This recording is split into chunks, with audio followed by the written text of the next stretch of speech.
আমরা সকালবেলায় ঘুম থেকে উঠে জীবনের কাজ শুরু করি, কিন্তু আমরা কি একবারে ভেবে দেখি সকালবেলা ঘুম থেকে উঠে যখন আমরা কাজ করতে শুরু করলাম, আমাদের নিচের বিছানাটা সারলাম, কোন পাটা আগে প্রথমে আমাদের মাটিতে ফেলা উচিত? একবারও ভাবি না। কিন্তু এই যে পা আমরা মাটিতে ফেলি, এর সঙ্গে কিন্তু আমাদের ভাগ্য, সুখ আর সমৃদ্ধি ওতপ্রোত ভাবে জড়িত রয়েছে।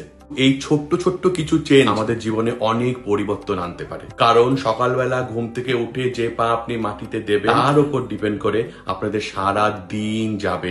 সেটার উপর আবার নির্ভর করে আপনার জীবন যাত্রা, আপনার সুখ, শান্তি, সমৃদ্ধি সবকিছু।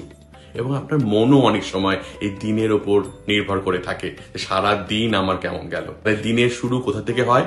পা মাটিতে দেওয়া থেকে। আর শুরু যখন আপনি ভালো করবেন, শেষ ভালো হতে বাধ্য। তাহলে আজকে আমরা জেনে নিই কোন বার কোন পা মাটিতে দেব। সকালবেলায় ঘুম থেকে উঠে সোম, বুধ আর শুক্র আপনাকে বাঁ দিকের পা মাটিতে ফেলতে হবে। আর মঙ্গল, বৃহস্পতি, শনি আর রবি এই 4 দিন আপনাকে ডান দিকের পা মাটিতে ফেলতে হবে। এখন আপনি জিজ্ঞেস করবেন যে হঠাৎ করে ডান দিক বাঁ দিক পা কি ঠিক করে মাটিতে ফেলা যায়? এক্ষেত্রে একটা কাজ আপনি করতে পারেন। সকালে ঘুম থেকে উঠে হট করে বিছানা থেকে না উঠে নিচের দুটো হাতের তালু ভালো মতো ঘষবেন।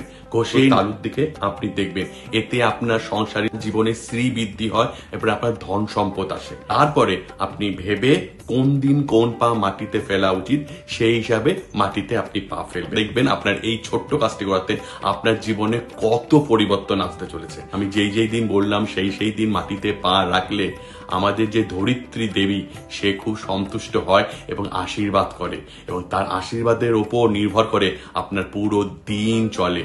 এবং পুরো দিন যদি ভালো চলে, আপনার রাত, আপনার জীবন সবকিছু ভালো চলবে। সুতরাং সকালবেলা ঘুম থেকে উঠে কোন পা মাটিতে ফেলবেন সেটা আমি আপনাকে বললাম, সেটা জেনে নিয়েই মাটিতে পা ফেলবেন। এইরকম বাস্তু টিপস যদি আপনি পেতে চান, তাহলে আমাদের চ্যানেলটিকে সাবস্ক্রাইব করুন। তাহলে আজকে এটি করে রাখছি।